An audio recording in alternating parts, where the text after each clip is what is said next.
Well, hello and welcome to the Wine Access Unfiltered podcast. Don't worry, if you don't have the wine that is in front of you right now, or rather the sake, everything is going to be just fine. This is a bonus episode of the Wine Access Unfiltered podcast because I felt as though this was just too special an opportunity to pass up when I found out that Richard Geoffroy was going to be in town in New York, not too far from me. I thought it was worth making a little trip up to say hello and discuss one of my favorite projects that I've come across in the past few years. Some of you may be familiar with his name already. He was the chef de cave at a little known champagne house called Pérignon for a few years, but has since then made a somewhat surprising turn into the world of sake. And if you've followed me on social media at all in the past few months, you've seen me undoubtedly talk about how excited I am about Iwa, the sake that we are going to be enjoying and talking about today. So please welcome Richard Geoffroy. Yeah. Good afternoon. Good afternoon. You've been on a whirlwind tour, it seems. Is it afternoon or what? I don't know. When you're drinking sake, does it matter? Afternoon somewhere, anyway. Well, is there a preferred time of day to drink sake? Anytime. Anytime? Round the clock. Breakfast? Yeah, breakfast. What do you have with breakfast with sake? Tofu.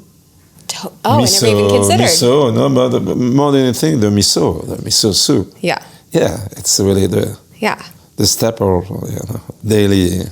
Yeah. Lucky you to have made two beverages that go so well with breakfast, lunch, and dinner. Champagne for breakfast, sake for breakfast.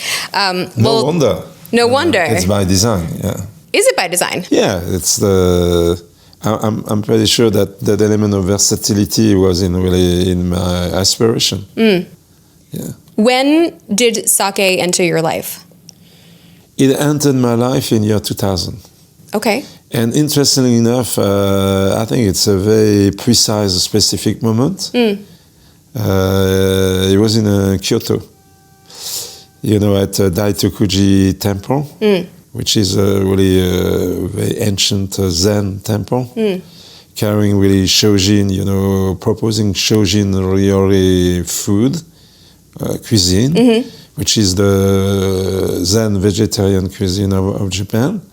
And we had an outstanding meal, and they have been pouring really an extraordinary sake, and I've been keeping in mind, and it became sort of my Proust Madeleine. It's on that very specific moment.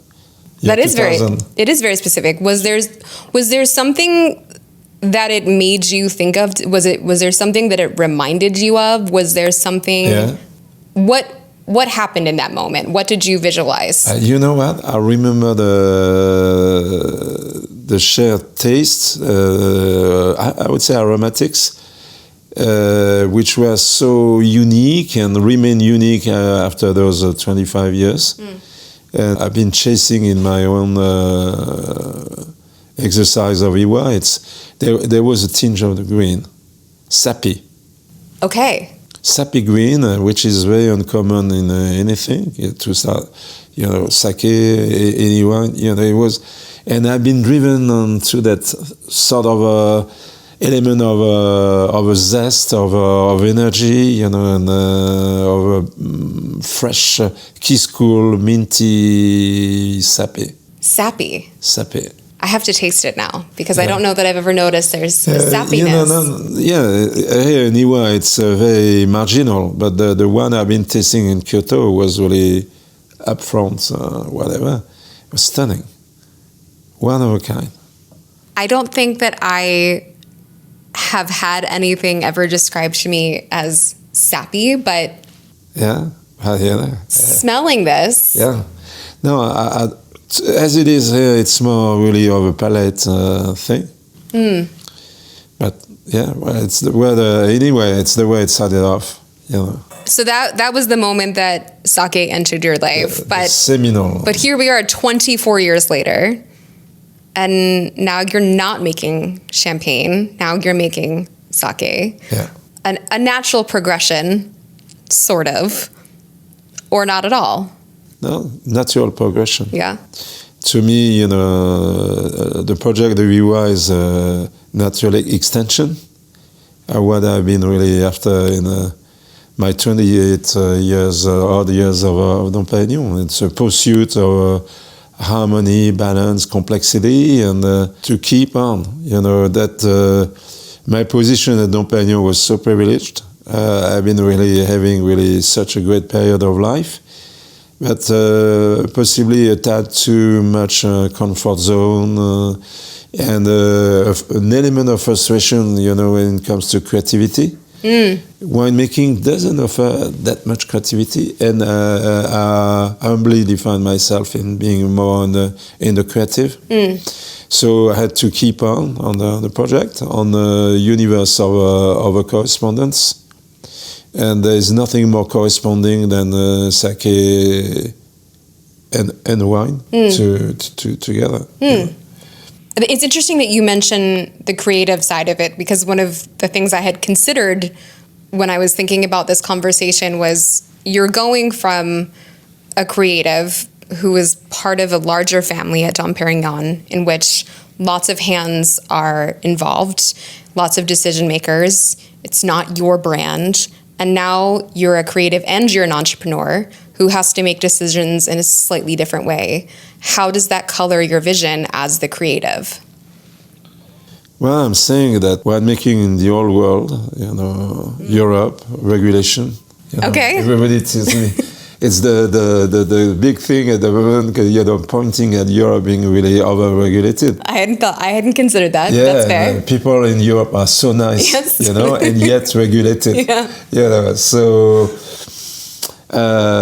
you know, the terroir is really the magic of wine, but at the same time, it's a constraint. You know, it just is so limiting in many ways, and related to terroir is the appellation system, again, you know. You cannot do this, cannot do that. If I were making the equivalent of what I'm making there in Japan, you know, in France, I would be blocked. I wouldn't be able to go commercial. I would be told, Richard, we love you. What you make is so interesting. But in the end, you know, it's not of the character or the local appellation. Right. You are too off style, so you cannot go commercial. And many of the great winemakers of France are disclaiming their local appellation and go for generic vin de France. So it's very symptomatic in a way that there is a problem. Well, that's some of the arguments for why so many of the European winemakers are making their way to the New World in places like California and Oregon. Yeah, but so sake of Japan is my new world. You said that terroir was sort of the magic of champagne. What is the magic of sake then? To me, above anything, it will be the cultural element. But you could say that the cultural element is really part of the wine terroir just as well. Okay, but still, you know, to me, it stands out as really the major one. You know, if you were giving the same same elements to master brewers of Japan, north, south, and they will all end up with different sakes. Everything being equal, you know, in the making, the sakes, the end result would be different. And if you then discuss, say, sake in Japan and outside, say, here in America, to me, in the end, the major element of difference is the cultural one. I know that one can make really a great sake in the US, but when it comes to that legacy tradition, 1,200 years of making, you know, obviously Japan stands out. So to me, it comes in the first place. Then you can discuss the water, anything. But in any case, the terroir of sake is the brewery. To me, if you say there is a rice terroir, the agriculture, the cultivation of rice, it's a marginal element to the final character and quality. Most of it comes from the kura, you know, the brewery itself. It's possibly 80-20. the fields, you know, the rice fields, and 80 the processing, the making. Which is sort of the opposite, Yeah. right? I would, yeah, agreed. Yeah. Yeah. So more pressure than potentially for you to make sake than to make champagne? Yeah, I love pressure.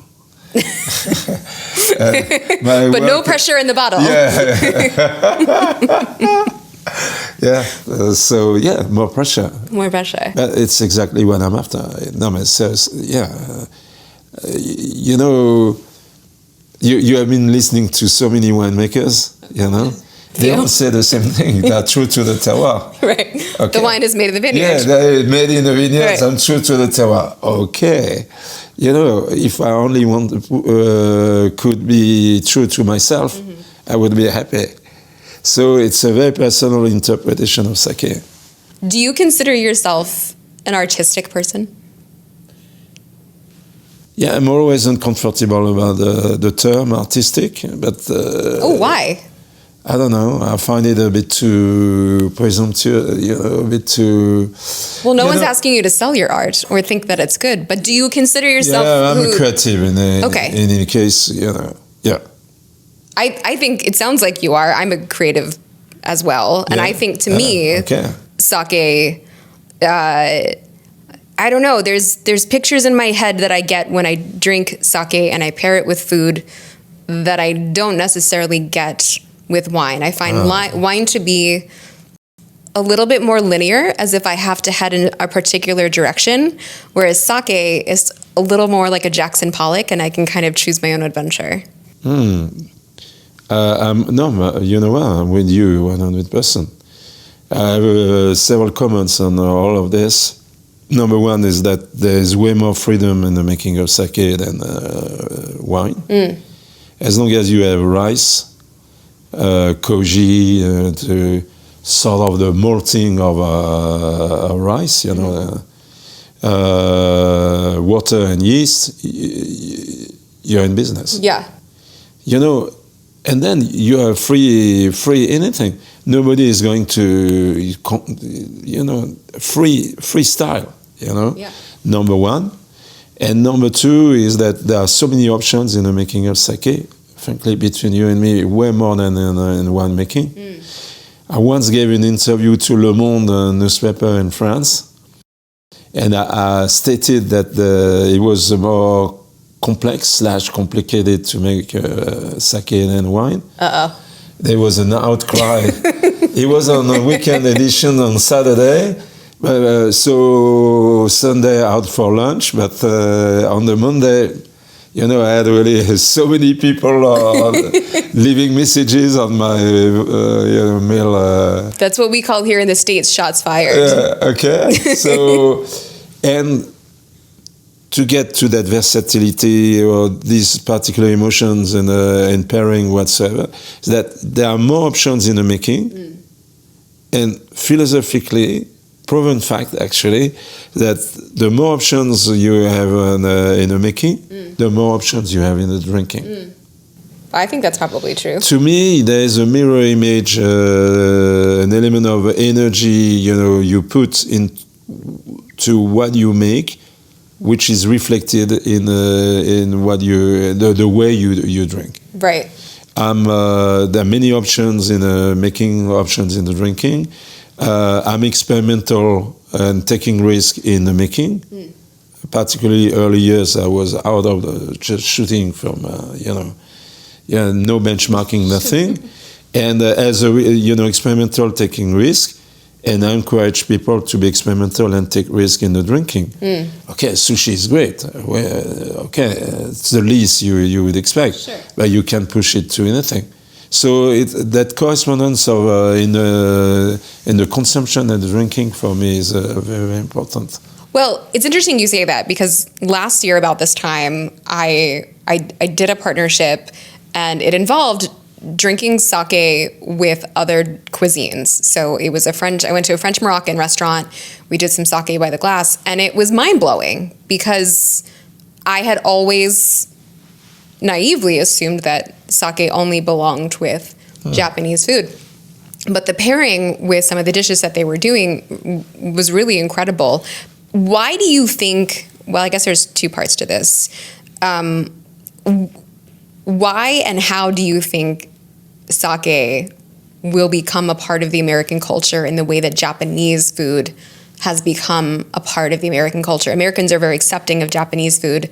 I would argue that most people that are watching this or listening to this don't have a ton of experience with sake. Yeah. To me, there in Japan, so many people are having the cuisines of Japan with Dom Pérignon. Well, that's very interesting. Yeah, okay. No, but I mean that. Right. Okay. Sure, there's a cross. A cross. So, and second, in all honesty, you cannot say that all sakes can make anything. I think it's a bit of some sake can, and others are really somewhat versatile, but not to the full. In that not all sakes are created equal. Not all sakes are created equal, is what you're saying. Voilà. Yeah. Yeah. Like clearly. On this planet. Right. Not all champagnes are created equal. Are you sure? Of that I am sure. So some sakes are making it, better than others, because the only way to be that versatile, that pairing with anything, any cuisine, any culture of food, the key, the clue is really the balance and the complexity. And sakes are more or less balanced, more or less complex. And the project of Iwa is to bring that balance and that complexity at the highest possible.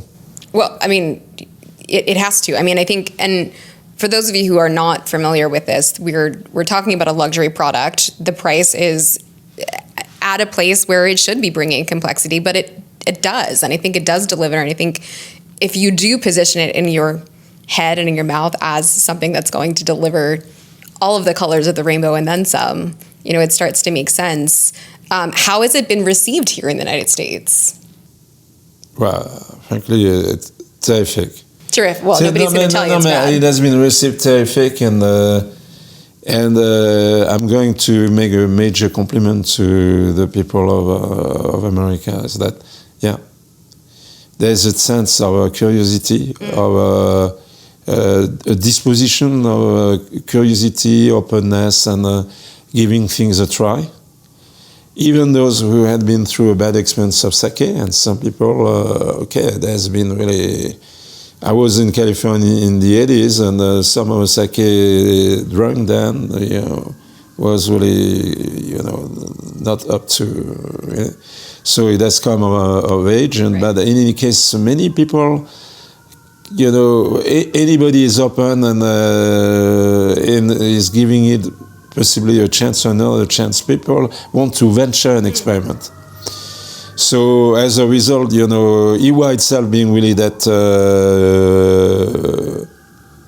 shifting the lines and being really experimental and new enough, say, people are, thrilled and in the discovery, not to mention outside the sake alone, what I would call the storytelling, establishing there from scratch, from the ground up, building everything, and I realize it's a fascinating story to so many people in America. Yeah. Well, I'm certainly glad to hear that it's been received well. I hope to see more people embrace it. And I want to add something, actually.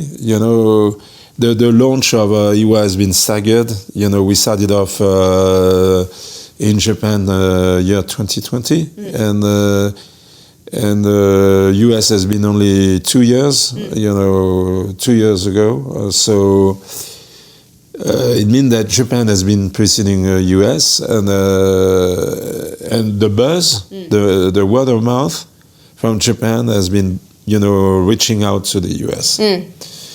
It was such an exhilarating thing of seeing really literally the thing moving from one continent to the other, particularly through the Japanese communities, here in the country, which in turn, spread the word to larger crowds.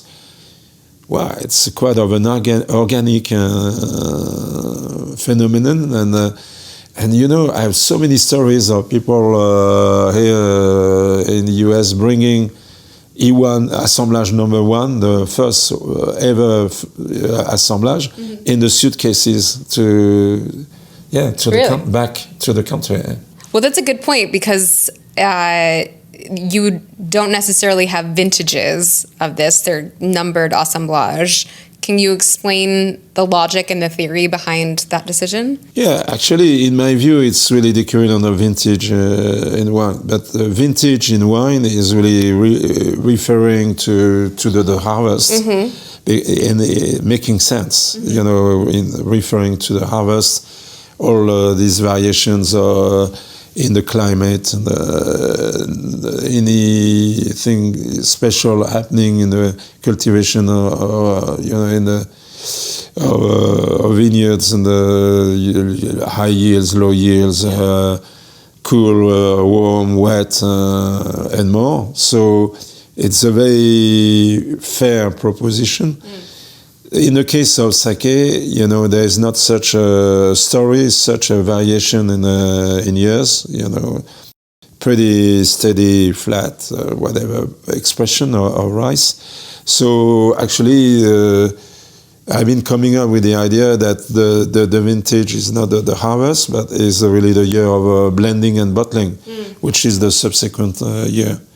So number one. And number two, vintage in wines is all about diversity, variations, everything. And I've been playing that game of variations and diversity in the assemblage.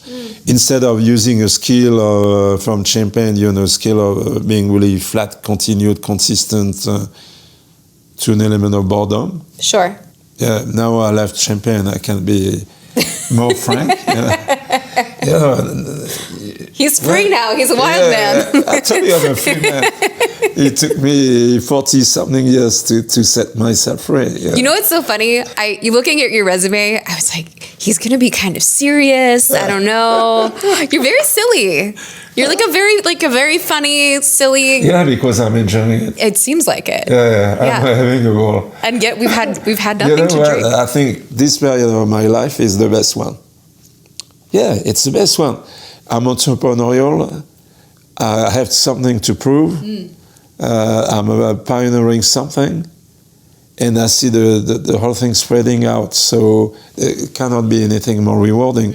And I managed to be somewhat on the road, you know, having really that feedback direct instead of being filtered to me, you know, and I'm, you know, just connected. Yeah. So the whole thing is so exhilarating. Do you know the term having skin in the game? Yeah. You have skin in the game, which changes everything. Yeah. So, well, I've been the head winemaker of Dom Pérignon, Moët & Chandon together. It happens to be the largest super premium winemaking operation in the world. Right. And Dom Pérignon got a particular status, everything. Sure. And then I'm now on a startup mode, flying economy in a cheap hotel, not overly fancy hotels. Right. And I'm on a budget on anything, and I'm lean. Yeah. Detox. And you know. But we splurge where we need to. Yeah. As someone, well, you obviously had a much more prestigious title for a long time. I wonder if you felt the way that I did. I was the sommelier and the wine director at a restaurant called Press, which was a wonderful position to have. It was a dream job. But when I left there to start my own thing, I wondered if I would have this identity crisis, being without that title and not being the somm at Press and not being the wine director at Press. Did you have any sort of identity crisis in leaving such a prestigious job to start this? In all honesty, I hadn't. No, I did not. No time to think about it. No, I did not. And I tell you, you know, that move to EY was by design. It was a choice. I think you start having an identity crisis when you have been passive and And sometimes, and then you start feeling you are demoted on something, whereas, when it's really just a proactive, really willing choice. When it's your choice. Yeah. Right. No, it does change everything. And But, I had 150 staff and 25 guys in R&D. And now I have really my master brewer, myself, two, And considering really that the overall concept of UI is rather mine, Toji is really meeting, meeting my requirements, the whole idea of blending. All in all, I'm lonely. All the major decisions early on in the project of UI, I was alone. I never had been alone, that alone ever. In my winemaking life, I could consult anybody, I had really outstanding experts on anything. Yeah, but the only guy I can rely on. It's you now. Which I enjoy. Well, I enjoy it. It puts me on the toes, I got to reset, challenge myself, really maybe get back to some of the fundamentals, reading again, questioning. So it's very stimulating, which is very healthy. That I think it's very healthy. Yeah. What do you read that stimulates you? To me, the brewing, I more or less got really the fundamentals, and my master brewer, Toji, guy is stunning. He's one of the top guys of Japan. He comes from Kenbishi, established 1505, expert of the traditional techniques of yeast start making, so brewing secured, but to me, the thing I got to figure out, and I'm not so clear on, is really time.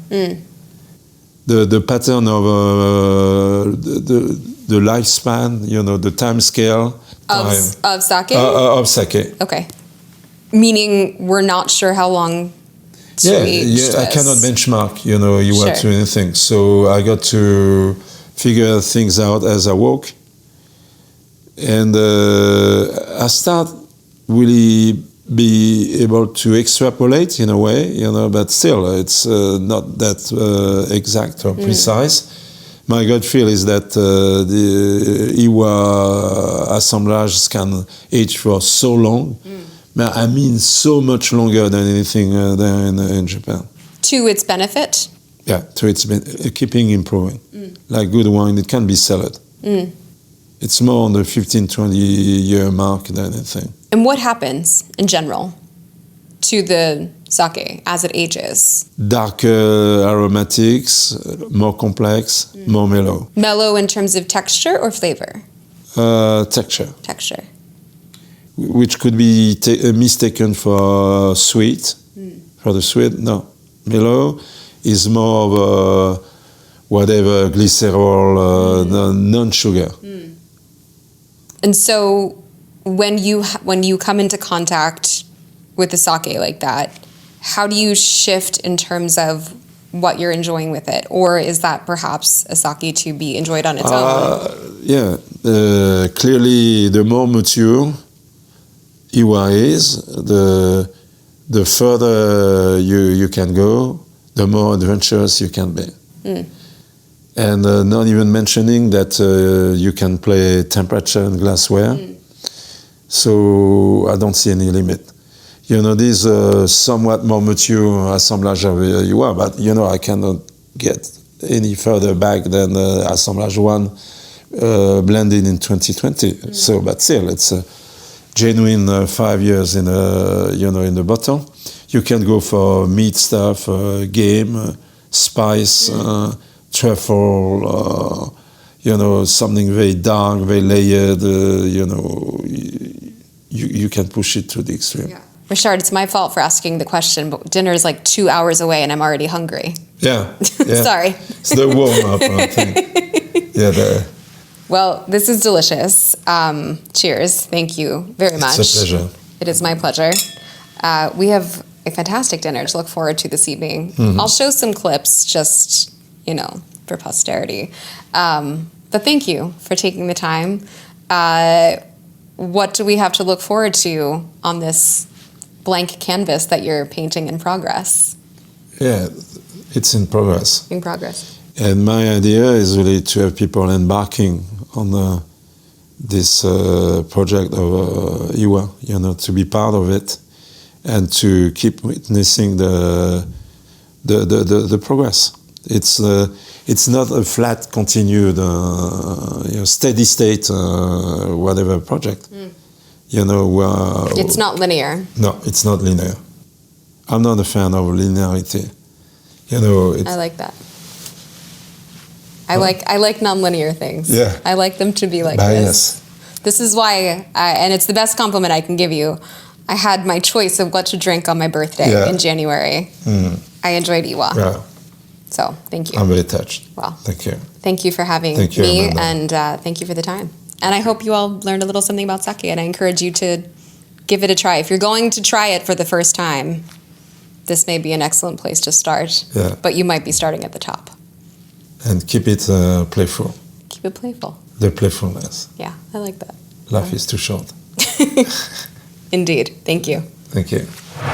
Well, I hope you guys enjoyed that conversation with Richard Geoffroy. I left that room with so many questions, which is why I was so excited to get to have dinner with him and a few others in Tribeca at the 3 Michelin-starred Yongsik, an outstanding restaurant on its own, but made even more outstanding because we not only paired all of the dishes with the 5 different assemblages so we could see basically what Richard was talking about, how these different blends can shift and how, just even the most subtle details can make all the difference.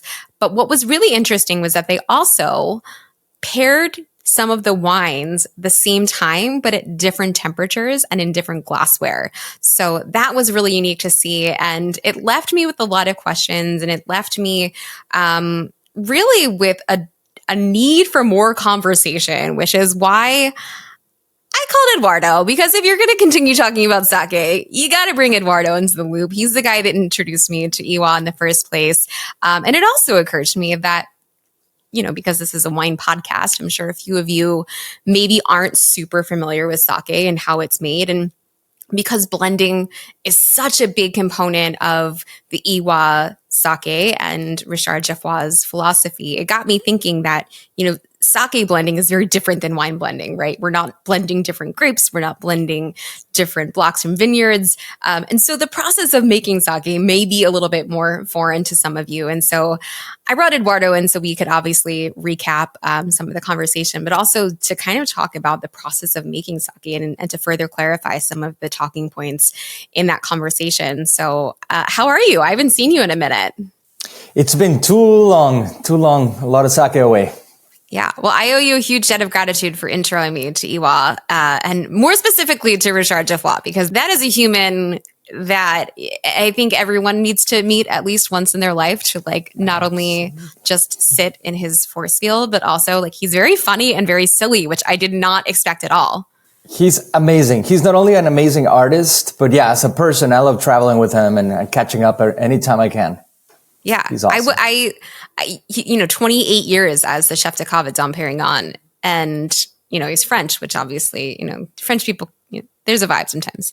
I went into it and I was like, all right, he's going to be very serious. I should have very serious questions. And then the more I got to talk to him and having dinner with him, I was like, this is a guy that just really wants to have fun. And what's so crazy is, he's 70, right? This is his 3rd career. He was a doctor before this, before he did wine. And then he got into this when he was 65, which I just think is a testament to not only his character, but also his talent. Anyone that can just hang it all up and start from scratch, so to speak, is very impressive. Oh, it's rejuvenating every time you hang out with him. You get this jolt of energy. He's like a little kid. It's amazing. Yeah, I know. And he's just so excited by sake, which I think incites a sort of passion for me as well. we've talked about sake many times, and I think it was actually this time last year that I went to New York and I had that great experience. I think it was a Moroccan restaurant with sake, and I was like, oh my gosh, I can't believe I've only been drinking sake with sushi. And it was sort of the beginning of this renaissance and my curiosity for sake. But as I mentioned, I think a lot of people don't really know a lot about sake. It's not a beverage that really makes its way into mainstream culture outside of Japanese restaurants. So given your background and expertise, can you sort of talk about how sake is made and where that blending component would sort of fall into the mix? Yeah, we'll make it brief. I'll try to, but basically, we'll take a wine approach and comparison. So let's see a cluster of grapes in the middle of harvest season anywhere in the world, right? Whether you're in France or in California or anywhere. So these grapes are ready to be harvested to make wine. Let's say these grapes fall into a container, any sort of vessel, and you don't do anything to them. And as we know, yeast is going to come in, the sugars are going to ferment into alcohol, right? So without any intervention, you have an alcoholic beverage. You have wine, right? Chances are, right? Or you've seen probably videos, or if you get super bored, you can go down the YouTube hole. And there's videos about the elephants in Africa that go and find this amarula fruit, which falls in the ground. It ferments, and then they get drunk and start dancing and having a party. So same thing, right? So you have all these fermentable sugars. So with sake, you're starting with rice. That rice, doesn't matter if you have a basket of rice, a bucket, and you don't do anything to it, nothing's going to happen. So to start this party, you need the koji. Koji, it's basically, so the approach to sake making is you harvest the rice, you dehydrate it, and then you go through a process of washing and then steaming.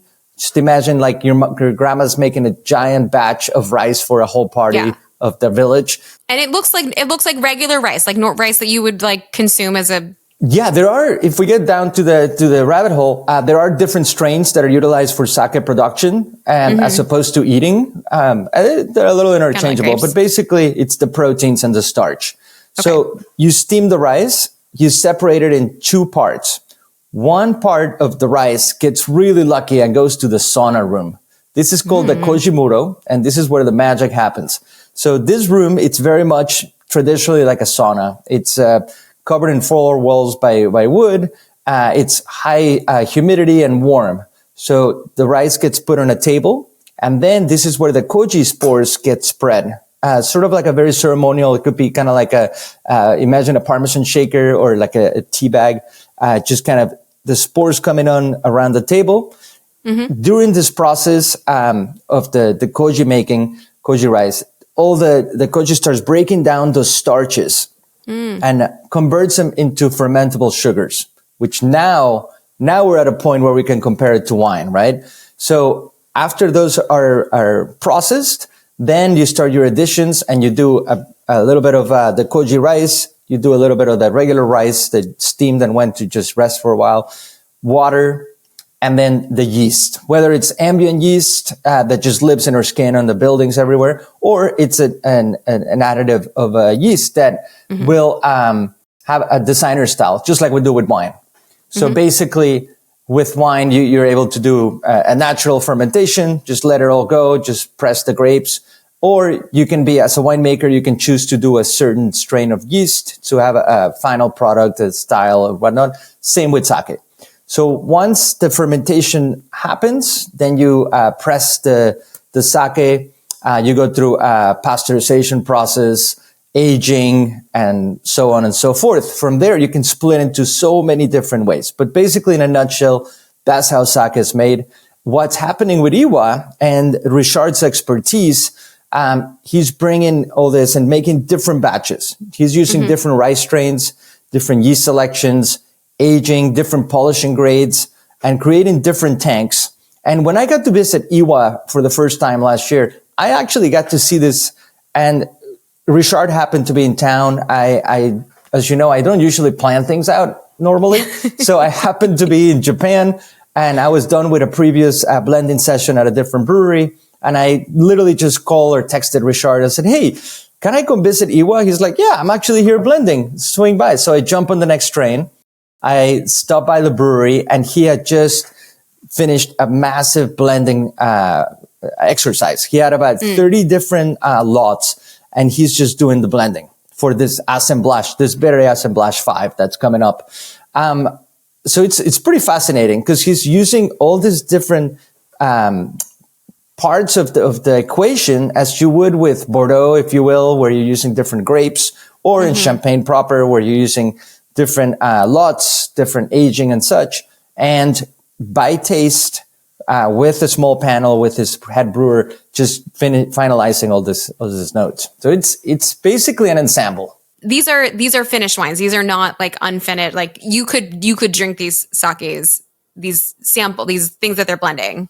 They are delicious on their own and they're ready to go. But yeah, the expertise comes with the whole blending, which is different every year.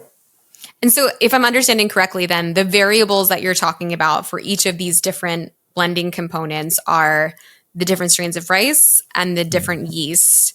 And then is there anything else? Yeah, the polishing grade. Okay. Because you have all these different tiers, right? You have Daiginjo, 50% or more polish, Ginjo, which is 40% or more, and then Junmai, which is 30%, but all variables. And also you have the aging. So you have a little bit of aging on different batches that adds a little bit of that extra muscle or complexity or layers to the final product. He was saying that different, which I didn't actually realize for what was true for wine. He said different strains of yeast will actually adjust your different acidity levels, which I didn't realize. Absolutely. Yeah. Some strains just completely change the whole, not only alcoholic percentage, but also the acidity and also koji. Yeah, There's like different the chemical strains of koji. breakdown of it. Yeah. Yeah. It's fascinating. Yeah, Richard, if you're listening to this, apologies, because I basically just fired questions at him the entire dinner. So I think he took a few bites of our food, but I'm not sure. He loves it. He loves it. I hope so, because I had so many questions. It was like, for me, it was like being a young Sam all over again and learning about everything. And as he was answering questions, I had like 7 new ones that would pop up in my head. And he was so gracious in giving me the answers, which I feel like is not always the case. So everything from like, the ageability of it, like what's it like after opening? We talked a little bit about the heaviness of the bottle cap and like why he prefers this particular glass capsule over something like cork. Because I was like, obviously you've dealt with cork your whole life. Why would you not be in favor of cork for something like sake? Is there any benefit? And he said, no. He said there is really no benefit to using cork, and the glass is just as effective and beautiful. Yeah, very few producers will use cork in Japan, and it's sort of like an anomaly. Usually, the most traditional is a screw cap, the Stelvin, because it protects. You're able to, if you get deep into like the more geeky levels, as we know with wine, you're able to really choose the oxygen exchange for a gentle or very slow oxidation over time. But yeah, these capsules are definitely preferred for a sake like this. And not to say that a sake like this ages beautifully. I got to taste the first assemblage and the second a couple times in the last year. And I love how the sakes definitely take on, I would say, sort of like an aged Burgundian approach to it. Yes. Amazing. Very, very, very fascinating. So fresh is delicious or upon release. And then as you age them, put them back in the cellar and forget about them. Put them in with your red wines at 58, 60 degrees and let them ride. Well, I was curious because I've had this one open in the fridge for a while. So I was like, let me just take it out and see how it is. I genuinely have not tried it. So this is a bit of a gamble, but I was curious to see what it would do after being open for a few months. So generous. And it's still like, it still smells like you can feel it's slightly muted, but aromatically it's actually really, really close to when I first opened it, which was, okay, so it's March now. This might have been the bottle that I opened for my birthday. So I think this is a bottle for my birthday. So this is 3 months old. 2 months old. And it's a testament to the longevity of sake in general, but the way the sakes are made are very sturdy because of all the blends of the components. Fascinating. So, you can have a great meal with it today. It's still really good. You can feel like the brightness kind of like almost in the way that your white wine, maybe after a few days in the fridge, starts to lose some of that brightness and the freshness, but like it's still really delicious. And if somebody poured me glasses, I'd be like, yeah, man. Which is nice because I think when you're spending, this is almost $200 a bottle. So, and I want to talk about, where this kind of fits in the sake world. But if you're thinking about buying a bottle of this, it's not like you have to take this down in one sitting. Like I will tell you straight up, even though this is 2 months old, I've had this wine over the course of 2 weeks. And you don't want to drink so much, although also something I want to mention. But I will say like this lasted me for a long time and it was still really beautiful even in that 2-week window, which is why I wanted to see how it did after, what is that? 9 weeks now. 9 weeks. What I wanted to mention was, we drank our fair share of sake at that dinner. I felt so good the next day. I was not anticipating it. I was anticipating having a nasty hangover, and I was totally fine, which I thought was interesting because sake it's higher alcohol for the most part, right? Like depending on. Yeah, the composition. And quite frankly, that's how I got into sake. When I first started drinking it, I started realizing, first of all, you get a very happy buzz. It's very different with different alcoholic beverages, right? But also, if you don't abuse it and you have maybe upwards of half a bottle, not mix it with anything else, you wake up and you can go run a couple miles, no problem. You don't even feel it. I felt great. I honestly, because I was heading home from New York that day, I was prepared. I had the Tylenol by my bed, ready to go. I had the liquid IV, and I got up and I was like, I actually knock on wood, like I feel very good right now. That's awesome. Yeah, sake is so good for that. Where does Iwa fit into the sake world? Because it's obviously a newer brand. It's, as I can tell, and again, this is more your corner of the world and expertise than mine. Where does it fit both in style and also in price? Well, it is fascinating. So there are only very few producers that do, or even attempt a blending, of different tanks and such, just like Richard has been doing, right? His approach is a little different, but basically what he achieves is this complexity, this layering, upon layer of like acidity and richness and oxidation and all those things, right? So it's a very serious sake. And as you got to see it, at the dinner, and I got to experience this at Single Thread a couple of years ago with them, is when you can do different vessels. You can do a wine glass, you can do a nochoko, you can do many things, but also the temperatures. So for instance, the sake you have there that's been open for a few weeks, you heat it up a little bit and it just gives you a complete different spectrum of richness and roundness. So it puts it in a very special category where you can drink it room temperature, hot or cold, have a different outcome. So it's on a category of its own. Now, where it fits in the world of sake, it is very special. I mean, I definitely compare it to like what champagne is to Salon and even Dom Pérignon, what is in the champagne world, right? Because there are great grower producers, there are great big houses that make champagne and deliver it for like $50 to $80, right? On that price range. But obviously those, champagnes like, older vintage Dom Pérignon or Salon or such, they demand a price, and they also deliver that promise, right? So this is a sake that goes on that upper echelon. This is, not an everyday sake because, quite likely us mortals can't afford it on a daily basis, but it is, when you splurge and you try it, and whether you're at Thomas Keller's French Laundry or you're at any Michelin star that's been carrying it and serving it by the glass, it is going to deliver an experience. Yeah, I can definitely see that. And what's nice is it's not just, it's not expensive and gimmicky. It's expensive and it has the prowess to support it. Yeah, exactly. Which, you see this in the wine world all the time. There's tons of expensive wines out there that are gimmicky and not worth it. But I think using the example of obviously Dom Pérignon, but also Salon is a great example.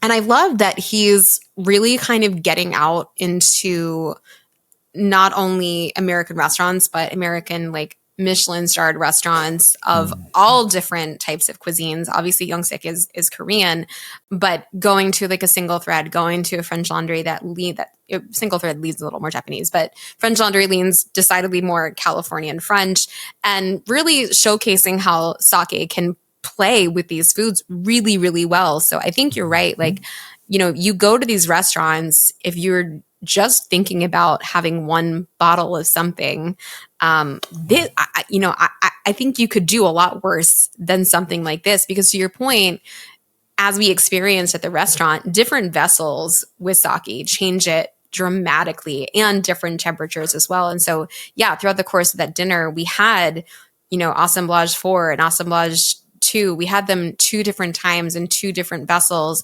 at different temperatures to show how it can play, and how it, can not only change as a wine itself, but also how it changes with the food, which was so fascinating. Do you find that to be true of most sake, or do you think that's just really something unique to Iwa? Certainly not every sake is built like that, or it's should be delivered that way. A lot of the Junmai Daiginjos of the world, they're great chilled in a proper wine glass, and that's about it. When you heat them up or do a different vessel, you mute it and hide away a lot of the beauty of the sakes, which tend to be the most expensive ones. And then same is for a richer sort of a Honjoso Yamahai, richer kind of by design style. They're better at a room temperature or warm. And when you chill them, you kind of hide away some of the things. This is an anomaly, a great hybrid unicorn complexity of style. It's super fun. Yeah, I'm really grateful to have been introduced to this. Like I said, I think I mentioned it in the interview with Richard, but I ordered this bottle from Wine Access, and I did a video on it, thinking that it would deliver, but maybe would be a little, because it's expensive, as I said, and I was genuinely taken aback just without having any information on it other than who was making it, and now seeing it in action amongst the food in different glassware, talking to Richard, it really colors it in a different way, and it gives me a brand new appreciation for it, and gets me excited for sake. And I think it's a lot to spend for people, I think, who are not familiar, but I think if you're curious about this sector of the beverage world, it's not a bad place. I mean, it's a bad place to start in that not everything's going to taste like this. But if you really want to see what sake can do, I think this is a great way to go. Absolutely. And I love to hear stories like yours. And I knew you would really find it to blow your socks off and be this excited about it. It's amazing.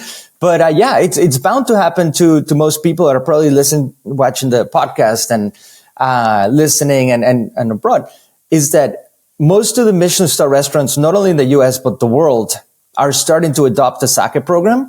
And Iwa, thanks to Richard and his whole enthusiasm, he's managed to put a lot of his sakes by the glass. So you're able to try it. Perhaps it's going to come to you in a pairing, or you can order a glass and be introduced that way before you splurge on getting your collection and vertical, as I'm working on. It's pretty fascinating. I feel like I should also mention, because I feel like I've been very positive, like overly positive, that like I came to Iwa and I was like, hey, can I interview Richard? Like, this was all my idea. This was not them coming to me or Wine Access coming to me. Like, I was so excited about this that I felt like it was a story that needed to be told. Like, this all came from such a genuine place. So I know it's easy, especially on like a sponsored podcast of sorts, to think like, oh, this is this is not a marketing thing. No. Like, this is genuine passion for something that really has opened my eyes to something that I didn't even know was possible. So I felt like that was worth mentioning. It's awesome. Cheers to that. It's pretty cool. Yeah. Well, thank you so much, Eduardo. I know you're busy. Where your next travel is taking you to? I'm heading to I just got back from Japan 2 days ago, and I'm heading to Spain in a couple of weeks, and then from there an extensive trip through Italy, and then back to Japan, where I'm actually going to go back to Iwa in May. So super excited for that. Well, I will definitely let you get to packing, if that's even a thing for you. I don't know if you unpack at all and just leave a suitcase by your door. And you're the one that I should get some tips from for the traveling. You do travel quite a bit too, and you probably have a pretty good. I do have quite a few shoes. but yeah, I can make it in a carry-on. So I feel pretty proud of myself for that. I only travel with a carry-on, so well, yes, that's a carry-on. But I always wear ideal. the same thing. All right. Well, I'll let you get back to it. Thank you so much for joining me. For those of you curious about this sake, you can find everything you need in the description below or by visiting Wine Access, where Iwa is stacked and ready for your enjoyment. I look forward to hearing your thoughts on it. If you love it and if you loved this bonus episode of the podcast, we hope you'll stop and leave us a comment, a review, and make sure you're subscribed to the show. Until next time, cheers, guys.